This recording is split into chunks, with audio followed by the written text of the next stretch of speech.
Hello साथियों, मैं Ajay sir आप सभी प्यारे साथियों का स्वागत करता हूं आपके अपने परिवार उन्नति ऑनलाइन में। कैसे हैं आप सभी? उम्मीद करता हूं कि बहुत ही शानदार होंगे, बहुत ही बेहतरीन होंगे।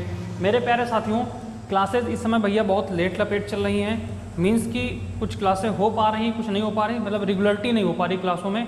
भैया इसका सबसे बड़ा कारण ये है कि हमारे यहाँ जो ब्रॉडबैंड कनेक्शन लगा हुआ है ना, तो वो भैया एक्चुअली गांव क्षेत्र होता है तो इसलिए यहाँ पे भैया बहुत समस्याएं हो रही हैं इन चीज़ों को लेकर के। अभी 10-15 दिन तो कनेक्शन ही कटा हुआ था, कहीं से केबल वगैरह कट गई थी, इसलिए नहीं चल पाई क्लास। फिर अभी 2-3 दिन से जुड़ा हुआ है कनेक्शन, लेकिन जो उसकी स्पीड है वो बहुत ही स्लो आ रही है, बहुत ही स्लो आ रही है। तो इसलिए क्लास भैया अभी हो नहीं पा रही है रेगुलर। बहुत समय लग रहा है चीज़ों को एडजस्ट करने में। तो प्लीज़ भैया हम माफ़ी चाहते हैं आप सभी से। बस आप लोग प्यार और सपोर्ट बनाए रखिए भैया कि हम किसी तरीके कुछ और अच्छा सा मैनेज कर सकें।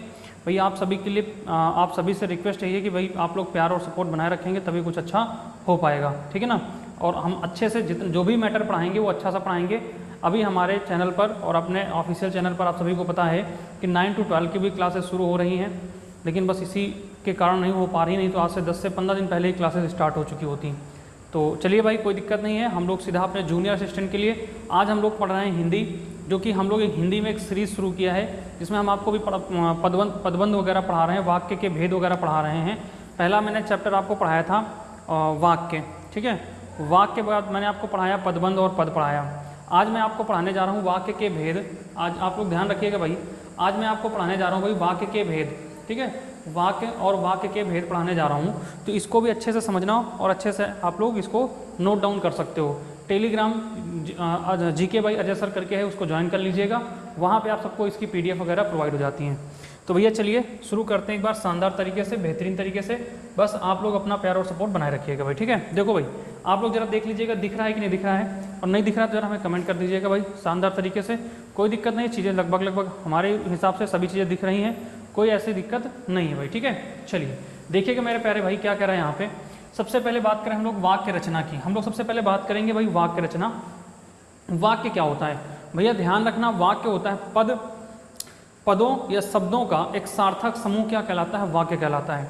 शब्दों का सार्थक समूह क्या कहलाता है? वाक्य कहलाता है। अर्थात मनुष्य अपनी बातों को स्पष्ट रूप से व्यक्त करता है, उसी को ही क्या कहते हैं? वाक्य कहते हैं। उसे ही क्या कहते हैं? वाक्य कहते हैं। ये तो अपनी भाषा में बात हुई।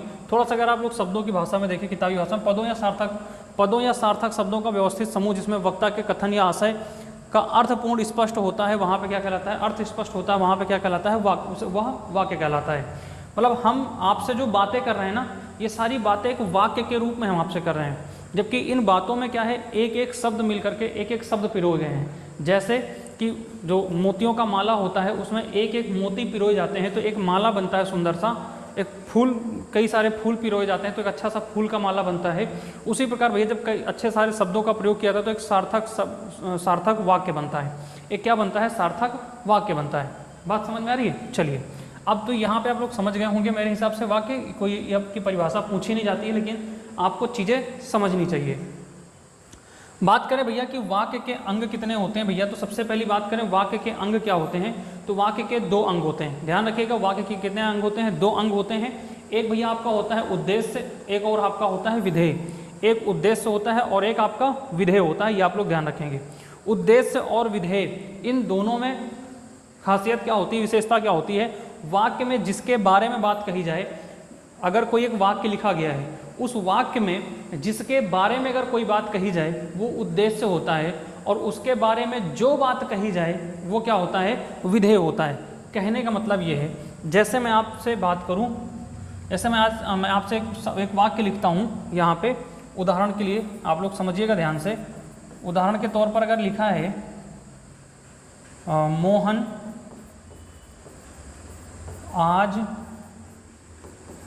किताब पढ़ेगा, ठीक है ना। मोहन आज किताब पढ़ेगा, ये एक वाक्य लिखा गया है। मान लीजिए मोहन आज किताब पढ़ेगा, ये एक वाक्य लिखा मैंने। इस वाक्य में क्रिया कौन सी हो रही है भैया? पढ़ने की हो रही है। क्रिया किसकी हो रही है? पढ़ने की हो रही है, ठीक है ना।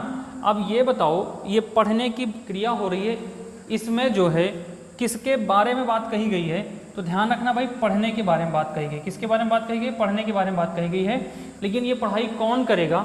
है ना, ये किसके बारे, ये किताब जो पढ़ी जा रही है इसको कौन कर रहा है, तो ध्यान रखना इस चीज़ को कर कौन रहा है भाई, तो मोहन कर रहा है। इस चीज़ को कौन कर रहा है, मोहन कर रहा है, मतलब इस मोहन आज किताब पढ़ेगा, मोहन आज किताब पढ़ेगा, ये कहा गया है। तो इसमें जो कार्य कर रहा है वो कौन कर रहा है, मोहन कर रहा है। इस पूरे वाक्य में किसके बारे में कहा गया किताब पढ़ेगा, मोहन के बारे में। तो मोहन भैया आपका हो जाएगा उद्देश्य, मोहन क्या हो जाएगा आपका, उद्देश्य हो जाएगा। और विधेय होता है वाक्य में उद्देश्य के बारे में जो कुछ कहा जाए। मोहन के बारे में क्या कहा गया है कि यह आज किताब पढ़ेगा, जबकि ये तो क्रियाएं होती हैं। एक दूसरा हम वाक्य लेते हैं और बेहतरीन तरीके से, ठीक ना, इसमें आपका कर्म और क्रिया समझ में आएगा। एक और वाक्य लेते हैं दूसरा सा कोई अच्छा सा, उसमें आपको शायद स्पष्ट हो जाए और अच्छे से, ठीक है। एक दूसरा मैं वाक्य ले रहा हूँ बच्चे, यहाँ पे ध्यान रखिएगा। जैसे लिखा जाए राजू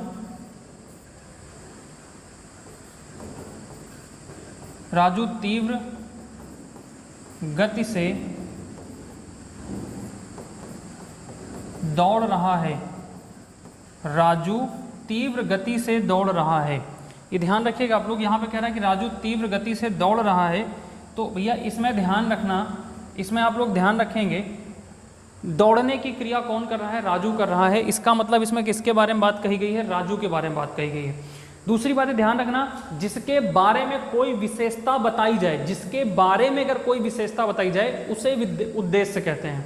मेरे हिसाब से क्या, और आप लोग ध्यान रखेंगे बढ़िया सा सरल तरीके से, कि जिसके बारे में अगर कोई बात कही जाए, वाक्य में जिसके बारे में कोई बात कही जाए वो क्या होता है, या उसकी जिसके बारे में विशेषता बताई जाए वो उद्देश्य होता है। और जो विशेषता या जो बात उसके बारे में बताई जाए वह बात क्या होती है, विधेय होती है। तो इसमें बात किसके बारे में कही जा रही है कि राजू के बारे में, तो राजू भैया क्या हो जाएगा, इसमें उद्देश्य हो जाएगा। और इसकी विशेषता क्या बताई गई कि ये तीव्र गति से क्या कर रहा है, दौड़ रहा है। ये तीव्र गति से क्या कर रहा है, दौड़ रहा है। ये आपका क्या हो जाएगा, ये आपका विधेय हो जाएगा, ठीक है। ये आपका क्या हो जाएगा, विधेय हो जाएगा। तो ये चीज़ें थोड़ा सा स्पष्ट हुई होंगी। और यहाँ पे परिभाषा भी लिखी हुई है कि वाक्य में जिसके बारे में कुछ कहा जाए वो क्या होता है, उद्देश्य होता है। और वाक्य में उद्देश्य के बारे में जो कुछ कहा जाए, उद्देश्य तो ये हो गया, और इसके बारे में जो कहा जाए ये क्या हो जाएगा, आपका विधेय हो जाएगा। एक और सस्ता सा उदाहरण आप लोग देख लीजिएगा, थोड़ा सा शायद आपको और स्पष्ट हो जाए वाक्य और विधेय में क्या हो जाएगा। जैसे लिखा है, वह मेरी पुस्तक रखी है, वह मेरी पुस्तक रखी है। यह एक आपसे वाक्य कहा गया, वह मेरी पुस्तक रखी है। अब यहाँ पे आपको बताना भैया, यह वह मेरी पुस्तक रखी है, इसमें वाक्य क्या है और उद्देश्य क्या है, सॉरी विधेय क्या है और उद्देश्य क्या है। इसको थोड़ा सा आप लोग सोचने का प्रयास करो, फिर मैं जस्ट आपको बताने का प्रयास करता हूँ, ठीक ना। आप लोग सोचने का प्रयास करो इसमें क्या सही हो जाएगा, कौन सा उद्देश्य होगा और कौन सा आपका विधेय होगा। जल्दी से आप लोग बताने का प्रयास करिए, फिर मैं आपको आगे स्पष्ट कर रहा हूँ, ठीक है। देखिएगा तो भैया यहाँ पे समझ में आएगा, आप लोग मिला लीजिएगा। जैसे यहाँ पे कहा गया वह मेरी पुस्तक रखी गई है, यहाँ पे बात किसकी की जा रही है, वह मेरी पुस्तक रखी गई है, ठीक है ना। तो यहाँ पे ध्यान रखना, जिसके बारे में कुछ कहा जाए वह मेरी पुस्तक, यहाँ पे पुस्तक के बारे में कहा जा रहा है। किसके बारे में कहा जा रहा है कि जो वह पुस्तक रखी है ना वह किसकी है, मेरी है। तो यहाँ पे वह जो है मेरी पुस्तक है। अच्छा एक चीज़ और यहाँ पे ध्यान रखना, ठीक है ना, एक चीज़ और यहाँ पे ध्यान रखना, ये जो मैं वाक्य लिख रहा हूँ ना, इन वाक्यों में थोड़ी सी त्रुटि है अगर हम लोग अंग और इसके बारे में अगर स्पष्ट कर रहे हैं तो, क्योंकि यहाँ से आप लोग जो है सर्वनाम वगैरह निकाल सकते हो, ठीक ना। अच्छा यहाँ पे थोड़ा सा मैं करेक्शन और कर दूँ मेरे प्यारे भाई, तो आप लोग वह मेरी पुस्तक, देखिए यहाँ पे ऐसे लिख दें, एक थोड़ा सा स्पष्ट रूप से और लिख दे रहा हूँ, वह सफ़ेद रंग की, वह सफ़ेद रंग की टी शर्ट मेरी है, वह सफ़ेद रंग की टी शर्ट मेरी है। अब यहाँ पे ध्यान दीजिएगा, जैसे इस वाक्य को मैंने थोड़ा सा बदल दिया है, वह सफ़ेद रंग की टी शर्ट मेरी है। तो यहाँ पे भैया किसके बारे में बात किया जा रहा है, टी शर्ट के बारे में बात किया जा रहा है ना। टी शर्ट के बारे में क्या किया जाए, बात किया जा रहा है। और इसमें वाक्य में जिसके बारे में बात किया जाए, वह जो सफ़ेद रंग की टी शर्ट है वह किसकी है, वह मेरी है। वह क्या है, मेरी है। तो जो सफ़ेद रंग की टी शर्ट है ये आपका इसमें उद्देश्य हो जाएगा, ठीक ना।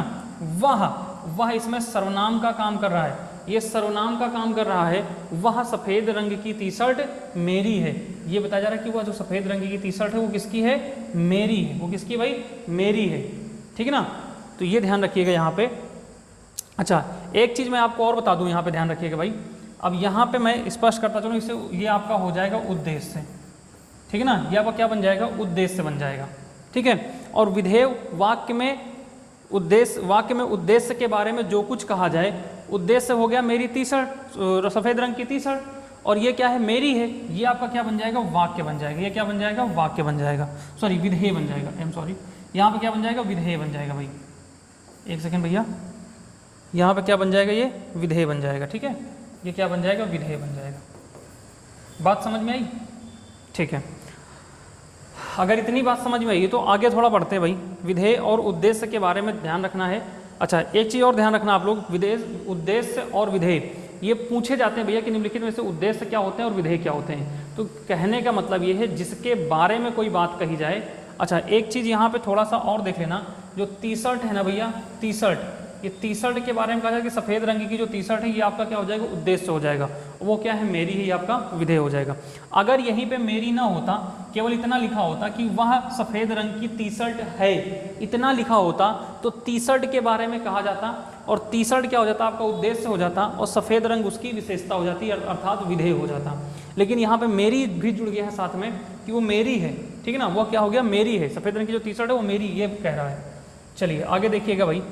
अच्छा, यहाँ पे देखिएगा क्या कह रहा है, वाक्य के दो प्रमुख भेद हैं। वाक्य के दो प्रमुख भेद होते हैं, बात को समझना भाई। वाक्य के दो प्रमुख भेद होते हैं, एक अर्थ के आधार पर होता है और एक रचना के आधार पर होता है। एक वाक्य के एक अर्थ के आधार पर होता है और एक रचना के आधार पर होता है। अर्थ के आधार पर अगर हम लोग बात करें तो अर्थ के आधार पर ये 8 प्रकार के होते हैं। कितने प्रकार के होते हैं, 8 प्रकार के होते हैं।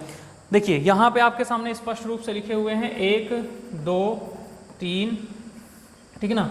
एक लिखा है भाई, दूसरा ये लिखा आपका, तीसरा ये हो गया, चौथा ये हो गया, ठीक है, पांचवा ये हो गया, छठा ये हो गया, और सातवां ये हो गया, आठवां ये हो गया, ठीक है भाई। ये 8 प्रकार के क्या लिखे हुए हैं, आपके वाक्य के भेद लिखे हुए हैं। कौन कौन से होते हैं, सबसे पहले हम लोग अर्थ के आधार पर पढ़ेंगे तो विधान वाचक वाक्य हो जाएगा, दूसरा हो जाएगा निषेधवाचक वाक्य हो जाएगा, तीसरा प्रश्नवाचक वाक्य हो जाएगा, चौथा आज्ञावाचक वाक्य हो जाएगा, अगला विस्मयादि वाचक वाक्य हो जाएगा, इच्छावाचक वाक्य हो जाएगा, फिर उसके बाद संकेतवाचक वाक्य हो जाएगा, और 8वां क्या हो जाएगा आपका, संदेहवाचक वाक्य हो जाएगा, ठीक है। अगला कौन सा हो जाएगा भाई, संदेहवाचक वाक्य हो जाएगा। क्या इतनी बात समझ में आ रही है, ठीक है। अब आइए एक एक रूप से इसको स्पष्ट रूप से पढ़ते हैं हम लोग भाई, ठीक है। जैसे आगे यहाँ पे भैया कहा गया है, बात को ध्यान से समझना आप लोग। आगे आपका जो कि पहला ही लिखा है विधानवाचक। विधानवाचक का मतलब ये होता है वह वाक्य जिससे किसी प्रकार की जानकारी प्राप्त हो, उसे विधानवाचक वाक्य कहते हैं। जैसे किसी प्रकार की जानकारी प्राप्त हो, जैसे मैंने आप सभी से कहा कि भाई आप लोग चैनल को सब्सक्राइब कर लीजिए, सबसे पहले आपको नोटिफिकेशन मिल जाएगा। तो ये मैंने आपको एक जानकारी दी कि आप लोग सब्सक्राइब कर लेंगे तो आपको क्या मिल जाएगा, सबसे पहले नोटिफिकेशन मिल जाएगा क्लास का। दूसरी बात, आप लोग क्या कर लीजिएगा भाई, लाइक का बटन दबा दीजिएगा अगर क्लास अच्छी लगे तो। ये भी मैंने एक आपको जानकारी दी, समझ रहे हैं। अगर आप लोग लाइक का बटन दबाएंगे तो हम लोग अच्छे से क्लास लेंगे और रेगुलर क्लास कर देंगे, ठीक है भाई। रेगुलर क्लास है ही है, बस थोड़ा सा और व्यवस्थाएं अच्छी हो जाएंगी अगर आप लोग लाइक का बटन दबा दोगे तो, ठीक है। तो ये क्या होते हैं भाई, अगर हम किसी के बारे में, जैसे उदाहरण के लिए जैसे कहा जाए भाई, जैसे आपसे कह दिया जाए कि भारत सोने की चिड़िया था, तो भारत के बारे में जानकारी मिली कि भारत सोने की चिड़िया था, समझ रहे हैं। लंका का राजा रावण था, लंका का राजा रावण था। आपका नाम क्या है, तो आपने बताया कि मेरा नाम ये है, जो भी है आपका नाम, वो नाम आपने बताया। तो यहाँ से क्या मिला, जब आपने कोई चीज़ बताई तो उसकी जानकारी मिली, उसकी क्या मिली, जानकारी मिली। तो जहाँ से जानकारी मिले उसे क्या कहते हैं, विधानवाचक वाक्य कहते हैं। उदाहरण लिखा जैसे भारत एक देश है, भारत एक देश है, भारत एक सोने की चिड़िया का देश है, इस भारत को सोने की चिड़िया कहते हैं, ये भी एक जानकारी मिल गई आप सभी को। श्री राम के पिता का नाम दशरथ था, श्री राम के पिता का नाम दशरथ था, ये भी आपको एक जानकारी मिल गई। दशरथ अयोध्या के राजा थे, ये भी आपको जानकारी मिल गई। तो कहने का मतलब मेरे भाई ये है, आप लोग ध्यान रखिएगा कि जिन वाक्यों से हमें कोई जानकारी मिले उसे क्या कहते हैं, विधानवाचक वाक्य कहते हैं। बात समझ में आ रही, जहाँ से हमें किसी चीज़ के बारे में जानकारी मिले। जैसे यही जानकारी मिल जाए कि भैया आज आरसीबी मुंबई का मैच होगा, ऐसा मतलब कोई मिल जाए जानकारी तो भी आपका क्या है, ये विधानवाचक वाक्य हो गया। ठीक है, अगला देखते हैं भैया, जैसे लिखा आपका निषेधवाचक वाक्य। निषेध, अब निषेध का मतलब ही क्या होता है भैया, अगर यहाँ पे लिखा है निषेध, निषेध का मतलब होता है ना। निषेध का जो अर्थ होता है उसका मतलब ना अर्थात नहीं, मतलब इसका नकारात्मकता। ठीक है ना, यहाँ पे क्या हो जाएगा, इसका अर्थ होगा नकारात्मकता में, इसका मतलब होगा नकारात्मक। ठीक ना, ठीक ना, इसका अर्थ ही क्या हो जाएगा, नकारात्मक हो जाएगा, मतलब ये कहीं ना कहीं किसी चीज़ को नकारात्मक दर्शाएगा। जिन वाक्यों से कार्य ना होने का भाव प्रकट हो उससे निषेधवाचक वाक्य कहते हैं। जिससे ये स्पष्ट हो कि भैया ये काम नहीं होगा, वहाँ से क्या हो जाएगा आपका निषेधवाचक। जैसे मैं कह दूँ कि भाई कल क्लास नहीं होगी, तो ये आपका क्या हो जाएगा, निषेधवाचक वाक्य हो गया। ये क्या हो गया, निषेधवाचक वाक्य हो गया। ठीक है ना, जैसे मैं आपसे कह दूँ कि जून में कोई परीक्षा नहीं होगी, तो ये भी आपका क्या हो गया, ये भी क्या हो गया आपका भाई, जैसे आपका ये मई चल रहा है, मैं जून की बात नहीं करूँगी लेकिन मई की कह दूंगा भाई कि मई में कोई परीक्षा नहीं होगी, तो इसका मतलब क्या हो जाएगा, ये आपका निषेधवाचक वाक्य हो जाएगा। उदाहरण, मैंने दूध नहीं पिया, इसमें नहीं आ गया निषेधवाचक। मैंने नहीं खाया, देखो निषेधवाचक और प्रश्नवाचक ये बहुत आसान होते हैं। प्रश्नवाचक और निषेधवाचक ये सबसे आसान वाक्य, मतलब वाक्य के भेद होते हैं। एक तो आपने अर्थ के आधार पर पढ़ा है 8 प्रकार के, दूसरा आप लोग पढ़ेंगे रचना के आधार पर 3 प्रकार के भेद होते हैं। वो हम लोग अगली क्लास में शायद स्पष्ट करते हुए नजर आएंगे आप सभी को। राधा कुछ ना कर सकी, ना लगा हुआ है तो भी क्या हो जाएगा, नहीं का बोध हो जाएगा, यहाँ नहीं का बोध हो जाएगा, तो ये भी आपका क्या हो जाएगा, निषेधवाचक वाक्य हो जाएगा। आगे बढ़ते हैं मेरे भाई, प्यारे भाई, अगला देखिएगा भाई। सभी लोग एक बार अगर क्लास अच्छी लग रही है भाई तो एक बार सेशन लाइक कर दीजिएगा। आप लोग देखते इतने सारे लोग हो लेकिन लाइक नहीं करते हो, और देखते हो पूरी क्लास हो, ये भी मैं देखता हूँ। तो भैया अगर क्लास अच्छी लगे तो एक लाइक का बटन दबा दिया करो भाई। हाँ, छोटी मोटी गलतियाँ और मतलब हो जाती हैं कभी कभी, तो उनके लिए यार थोड़ा सा आप लोग मैनेज कर लिया करो मेरे प्यारे भाई। इंसान है यार, हैं वही हम लोग, ऐसा तो है नहीं कि हम रोबोट हैं या पूरी एकदम वही नहीं होगा, गलती नहीं होगी, कोई ना कोई हो सकता है कभी कभी। आज्ञावाचक वाक्य, अगर हम लोग बात करें आज्ञावाचक वाक्य, देखो भाई आज्ञावाचक वाक्य की बात करें तो यहाँ से हम लोग किसी न किसी चीज़ की, किसी को आज्ञा देते हुए नजर आएंगे या हमको कोई आज्ञा मिलती हुई नजर आएगी, ऐसा स्पष्ट होगा। मतलब इन वाक्यों से हम किसी को कोई काम करने के लिए आज्ञा दे रहे होंगे या तो कोई हमें अपना काम कराने के लिए हमें आज्ञा दे रहा होगा, यहाँ पे क्या हो जाएगा, आज्ञावाचक वाक्य हो जाएगा। ठीक है, वह वाक्य जिसके द्वारा किसी प्रकार की आज्ञा दी जाती है या प्रार्थना की जाती है वह आज्ञावाचक वाक्य कहलाता है। यहाँ से किसी न किसी से, मतलब किसी से कोई काम करने की प्रार्थना कर रहे हों, जैसे हम किसी नेता मंत्री से कोई काम कराने के लिए प्रार्थना कर रहे हों, ठीक ना, भैया हमारे गाँव की सड़क बनवा दीजिए, हमारे यहाँ का ब्रॉडबैंड कनेक्शन सही करा लीजिए। जैसे हम लोग कंपनी में कॉल करते हैं बार बार कि भैया जो ब्रॉडबैंड कनेक्शन है इसको सही करा दीजिए, तो हम लोग उनसे क्या कर रहे हैं, प्रार्थना कर रहे हैं, शिकायत भी कर रहे हैं और प्रार्थना भी कर रहे हैं। समझ रहे हैं, शिकायत भी करते हैं, प्रार्थना भी करते हैं, क्या करें भाई। फिर भी यार यहाँ पे क्या है, थोड़ा गांव क्षेत्र पड़ता है ना, तो इसलिए बड़ी समस्याएं यहाँ हो जाती है भैया ब्रॉडबैंड की। यहाँ पे सुविधाओं की समस्या हो जाती है, इन वजह से हम लोग क्या है थोड़ा सा पीछे हो जाते हैं। उन्हें तो सब लोग रेगुलर अच्छे से क्लास पढ़ें, हो सकता है कि बहुत जल्द हम लोग अब तक लाइव क्लास की भी व्यवस्था कर देते हैं। समझ रहे हैं प्यारे भाई, ये लोग ध्यान दीजिएगा। उदाहरण दिया जैसे सदा सत्य बोलना चाहिए, ये आपसे क्या कहा गया है, ये आपको आज्ञा दी जा रही है, ये आपसे प्रार्थना नहीं, ये आज्ञा दी जा रही है कि बेटा ऐसा है सदा सत्य बोलो, मतलब सदा सत्य बोलो, ये आपसे एक कहा जा रहा है। ठीक ना, एक गिलास पानी लाओ, ठीक ना, एक गिलास पानी लाओ, ये आपसे कहा जा रहा है, ये भी आपका आज्ञावाचक हो जाएगा। अब मुझे चलना चाहिए, अब मुझे चलना चाहिए, तो इसमें कहाँ आज्ञा हो गई, ये आज्ञा आपसे चाहते हैं, यहाँ पे आज्ञा नहीं हुई, लेकिन इसमें कह रहे हैं कि भैया अब मुझे चलना चाहिए, इसका मतलब आपसे आज्ञा प्राप्त करना चाहते हैं। मुझे एक दिन का अवकाश दे दीजिए, यहाँ पे प्रार्थना की जा रही है, यहाँ पे क्या किया जा रहा है भाई, यहाँ पे प्रार्थना की जा रही है। ठीक है ना, यहाँ पे प्रार्थना की जाए, मुझे एक दिन का अवकाश दे दीजिए। ठीक है ना, ये आप लोग ध्यान रखेंगे भाई। ठीक है, चलिए आगे देखते हैं भैया। अगला है आपका प्रश्नवाचक वाक्य। अगला क्या है आपका, प्रश्नवाचक वाक्य, बहुत सरल है, सबसे अच्छा वह वाक्य जिसके द्वारा किसी प्रकार प्रश्न का बोध हो वो प्रश्नवाचक वाक्य होता है। साथ ही से ध्यान रखना, प्रश्नवाचक वाक्य के अंत में आपका प्रश्नवाचक चिन्ह भी लगा होगा, ये सबसे बड़ी इसकी विशेषता होती है। इसलिए मैंने यहाँ पे एक ही चीज़ लिखा है, एक ही उदाहरण लिखा है और आपको बता सकते हैं यहाँ पे हम, यह किसका, यहाँ पे होना चाहिए किसकी पुस्तक है, यह किसकी पुस्तक है, यह किसकी पुस्तक है। ठीक है ना, जैसे यहाँ पे लिखा है वह, जैसे लिखा है वह कहाँ जा रहा है। ठीक है भाई, जैसे आपका लिखा है यहाँ पे वह कहाँ जा रहा है, वह कहाँ जा रहा है, वह कहाँ जा रहा है। तो यहाँ पे जो आपका ये लगेगा ना प्रश्नवाचक चिन्ह लग जाएगा यहाँ पे, ठीक ना। वह कहाँ जा रहा है, ये आपसे प्रश्न पूछ रहा है, भैया बताना है कि वह कहाँ जा रहा है। आपका क्या नाम है, आप क्या करते हो, आप किस चीज़ की तैयारी करते हो, तो इन सभी के अंत में क्या लग जाएगा, प्रश्नवाचक चिन्ह लग जाएगा, अर्थात ये क्या हो जाएगा, प्रश्नवाचक वाक्य हो जाएगा। सबसे सरल है। अभी लास्ट में एक बार रिवीजन भी हम इन सबका कर देंगे, आप लोग परेशान ना होइए, अच्छे से देखिएगा। अगला कह रहा है भैया इच्छावाचक वाक्य। इसमें क्या होती है, इसमें किसी चीज़ के करने की इच्छा जताई जाएगी, किसी चीज़ के करने की क्या हो जाएगी, इच्छा जताई जाएगी, या किसी को आप लोग क्या कह रहे होंगे, अपनी इच्छा से उसको आशीर्वाद दे रहे होंगे, आप किसी को मुबारकबाद दे रहे होते हो, किसी को धन्यवाद दे रहे होते हो, है ना। तो या किसी को जो है डांट भी रहे होते हैं, तो भी क्या होता है आपका इच्छावाचक वाक्य में आती है। किसमें आता है, इच्छावाचक वाक्य में आता है। किसी को कोई गाली दे रहा है तो भी क्या आता है भाई, इच्छावाचक वाक्य में आता है, ठीक है ना। जैसे मुझे बहुत सारे लोग देते रहते हैं, तो वो सब आपका इच्छावाचक वाक्य में आता है। हम ऐसा कुछ नहीं समझते हैं। जिस वाक्य में किसी इच्छा, आकांक्षा, आशीर्वाद का बोध हो, उन्हें क्या कहते हैं, इच्छावाचक वाक्य कहते हैं। बात को समझना। यहाँ पे क्या कह रहा है, यहाँ पे कह रहा है इच्छा है, आपकी इच्छा होनी चाहिए, आपकी आकांक्षा भी इच्छा से जुड़ी होती है। आशीर्वाद, या किसी को आप आशीर्वाद दे रहे हैं, मुबारकबाद दे रहे हैं, ठीक ना, तो भी आपका किस में आ जाएगा, इच्छावाचक वाक्य में। जैसे यहाँ लिखा है भगवान तुम्हें दीर्घायु प्रदान करे, ये आपका क्या हो गया भाई, यहाँ पे क्या कर रहे हो, आशीर्वाद दे रहे हैं। यहाँ पे क्या कर रहे हैं, आशीर्वाद दे रहे हैं, ठीक है ना। यहाँ पे आशीर्वाद दे रहे हैं। 9 वर्ष मंगलमय हो, यहाँ पे मुबारकबाद दे रहे हैं, ठीक ना।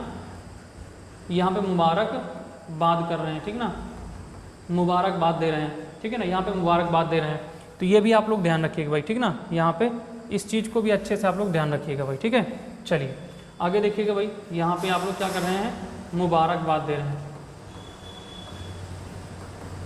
मुबारकबाद दे रहे हैं, ठीक है। तो ये भी आपके वाक्य किस में आते हैं भाई, ध्यान रखिएगा, ये सारे वाक्य किस में आते हैं, आपके इच्छावाचक में, ठीक ना। जैसे आपका लिखा है यहाँ पे, और भी उदाहरण दे सकते हैं आप सभी को हम। जैसे यहाँ पे लिखा है,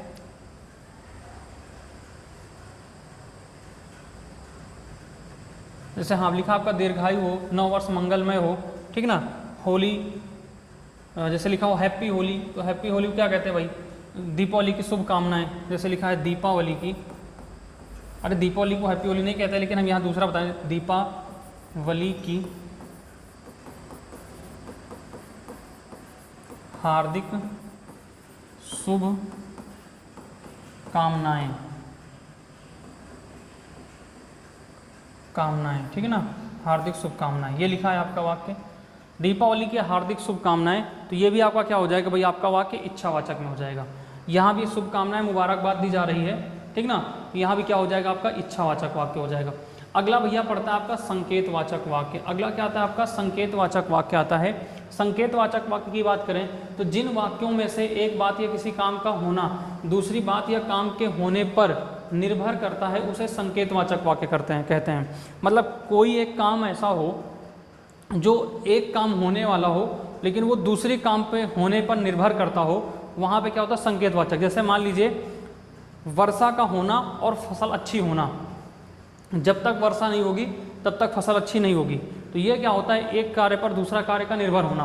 भाई अगर जब तक वर्षा नहीं होगी तो फसल अच्छी नहीं होगी, तो इसका मतलब वर्षा का काम किस पर निर्भर है, अच्छी फसल का कार्य किस पर निर्भर है, अच्छी वर्षा होने पर। समझ रहे हैं। दूसरी बात, समय पर क्लास होंगी यदि ब्रॉडबैंड कनेक्शन अच्छे से चलेगा तो क्लास अच्छे से चलेंगे, लेकिन इसका निर्भर किस पर करता है, ब्रॉडबैंड कनेक्शन अच्छे से चलने पर। ठीक है भाई, तो ध्यान रखिए। उदाहरण दिया है, यदि परिश्रम किया तो सफलता अवश्य मिलेगी। यदि परिश्रम किया तो सफलता अवश्य मिलेगी। भाई आप लोग मेहनत करेंगे तो यूपी पुलिस भी निकलेगा आपका और जूनियर असिस्टेंट भी निकलेगा। समझ रहे हैं। तो ये दोनों के लिए क्लास है, अच्छे से देखिएगा। अगर भैया समझ में आ रहा है तो एक बार लाइक का बटन प्लीज़ दबा दीजिएगा। आप लोग लाइक बहुत कम करते हो, देखते बहुत सारे भैया हो, ठीक ना। तो भाई देख लो, एक बार लाइक का बटन दबाओ। अगर क्लास अच्छी लग रही तो एक बार लाइक का बटन दबा दो। और नए हो तो चैनल को सब्सक्राइब जरूर कर लीजिएगा भाई। क्लास आपको रेगुलर मिलेंगी यहाँ पे किसी न किसी चीज़ की भाई, ठीक है। अभी हम लोग और आगे क्लास शुरू करने वाले। यदि वर्षा होगी तो फसल अच्छी होगी, यदि वर्षा होगी तो फसल अच्छी होगी, ये भी भाई आपका निर्भर करता है इस पर, ठीक है। चलिए आगे बढ़ते हैं मेरे प्यारे भाई। अगला प्रश्न देखते हैं हम लोग क्या करा है। देखिए छोटा छोटा वीडियो बना रहे हैं कि देखो लंबे वीडियो बनाने से या लंबी क्लास लेने से आप लोग भी उबने लगते हो, पूरी क्लास देखते नहीं हो। तो एक एक टॉपिक का हम लोग छोटा छोटा वीडियो बनाने का प्रयास कर रहे हैं भाई, ठीक है। चलिए अगला है भैया संदेहवाचक वाक्य। अगला कह रहा है संदेहवाचक वाक्य। संदेहवाचक वाक्य होता है जिन वाक्यों में संदेह का बोध हो, मतलब किसी बात को कहने में या किसी बात के होने ना होने में आपको संदेह का बोध हो, और उस वाक्य को जब आप कह रहे हो तो वहाँ कहते हुए आपको संदेह का बोध हो रहा है, तो उसे क्या कहते हैं? संदेहवाचक वाक्य कहते हैं। उसे क्या कहते हैं? संदेहवाचक वाक्य कहते हैं। जैसे शायद मैं लॉटरी जीत जाऊँ, शायद मैं लॉटरी जीत जाऊँ, ठीक है। वर्षा होने की संभावना है, वर्षा होने की संभावना है। जैसे कहा जाए कि बारिश हो सकती है, बारिश हो सकती है ना, बारिश होने की संभावना है तो लिखा है, ठीक ना। जैसे लिखा है जैसे कहा जाए आंधी आंधी आ सकती है, ठीक ना। जैसे लिखा जाए कि आंधी आ सकती है, तो ये भी क्या है भाई? संभावना है। आ सकती है इसका मतलब संभावना है, संदेह है, तो संभावना नहीं, यहाँ पे संदेह है। देखो एक चीज़ और है, एक मैं आपको एक बात और बताऊं, अगर कहीं पे संदेह हो, संदेह, और दूसरा आपका क्या लिखा है? संभावना, संभावना, ठीक है बच्चे। संदेह और संभावना में अंतर कैसे आप लोग स्पष्ट करोगे, ये आप लोग समझो बात को। संभावना और संदेह में अंतर कैसे स्पष्ट करोगे, इस चीज़ को समझो। संदेह में आपका शायद लगा हो सकता है, शायद, सकता, सकती लगा हो सकता है, ठीक ना, हो सकता है, हो सकती है, तथा यहाँ पे हो लगा हो। यहाँ पे क्या हो, यहाँ पे क्या है? हो। तो अगर हो लगा है तो आपका क्या हो जाएगा? संभावना हो जाएगा, ठीक ना। शायद, सकता या हो लगा हो या संभावता लिखा हो, ठीक ना, यहाँ पे क्या लिखा है? संभावता, संभावता ये लिखा है तो भी आपका क्या है? संदेह होगा। और संभावना में क्या है कि किसी चीज़ के होने की संभावना की जाए कि ऐसा होने वाला है, ठीक है ना, होने वाला है या ऐसा हो रहा हो, तो यहाँ पे संभावना की जाएगी। संभावना में क्या होगा? यहाँ पे ध्यान रखना, होगा लगा होगा। यहाँ पे हो सकता है और यहाँ पे होगा, ठीक है ना। यहाँ पे क्या होगा? होगा, मतलब मम्मी खाना बनाती होंगी, ठीक है ना, ये आपकी संभावना है। और अगर आपसे कहते हैं मम्मी खाना बनाती हों, तो ये आपका क्या हो जाएगा? अच्छा एक सेकंड रुको यार, एक सेकंड भैया, थोड़ा सा एक सेकंड में मुझे समझ दो। यहाँ पे हो जाएगा होगा, ठीक है ना भैया। यहाँ पे क्या होगा? यहाँ पे हो जाएगा होगा, जैसे होगा या होगी लिखा हो, ठीक है ना, होगा या होगी, थोड़ा उल्टा हो गया था, होगा होगी। जैसे मम्मी खाना बनाती होंगी, ये लिखा हो मम्मी खाना बनाती होंगी, इसका मतलब ये आप संदेह कर रहे हो कि मम्मी खाना बनाती होंगी। और अगर यहीं पे लिख दो मम्मी खाना बनाती हों, मम्मी खाना बनाती हों, तो इन दोनों में अंतर है कि नहीं है? देखो बात को समझो, यहाँ से उदाहरण से समझा रहा हूँ। जैसे यहाँ पे लिखा है आपका मम्मी खाना बनाती हूँ, और दूसरा लिखा है मम्मी खाना बनाती होंगी, मम्मी खाना बनाती होंगी, ये आपका लिखा है यहाँ पे। इस चीज़ को समझिएगा आप लोग, ठीक है ना। जैसे ये लिखा है आपका मम्मी खाना बनाती होंगी, इन दोनों में अंतर समझिएगा आप लोग भाई, इन दोनों में अंतर आप लोग समझिएगा। एक में हो है और एक में क्या है? होगी। अगर हो है तो भैया ये क्या है? मम्मी खाना बनाती हों, ये आप लोग संभावना करके चल रहे हो। क्या करके चल रहे हो? संभावना, या ये संभाव है, संभावना, ठीक ना। और अगर होगी होगा तो ये क्या होगा? संदेह होगा। यहाँ पे क्या होगा? संदेह हो जाएगा, ठीक ना। मम्मी खाना बनाती हूँ, ये संदेह हो जाएगा। बात समझ में आई कि नहीं आई भाई? बात समझ में आई कि नहीं आई? चलिए आगे बढ़ते हैं, ये थोड़ी सी जानकारी आप लोग इसको समझ लीजिएगा। आगे भैया बढ़ते हैं अगला। अच्छा ठीक है, यहाँ तक हमको लगता है आपके कंप्लीट हो गए भाई। कितने? 8 प्रकार के। पहला 1 हो गया, 2 3 4 5 6 7 और 7 ही हुई यार। एक कौन सा छूट गया? अच्छा ये विस्मयादि वाला छूट गया भाई, ठीक ना। एक विस्मयादि वाला छूट गया है, इसको हम लोग आगे कर लेते हैं लास्ट वाले पेज पर, ठीक ना। और विस्मयादि वाले में कुछ होता नहीं भाई, ठीक ना। विस्मयादि वाले में कोई खास होता नहीं है। एक हम लोग और कर लेते हैं आगे, ठीक ना। जैसे यहाँ पे आपका लिखा है विस्मयादि, ठीक ना, विस्मयादि बोधक, विस्मयादि बोधक वाक्य, ठीक ना। विस्मयादि बोधक वाक्य में भैया क्या होता है? जहाँ वाक्य में शोक, हर्ष, उत्साह, आदि का बोध हो, ठीक ना, आदि का बोध हो, विस्मयादि बोधक वाक्य कहलाते हैं।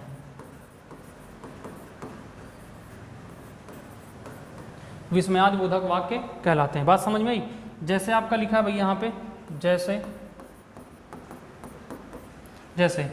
लिखा है अजी सुनते हो।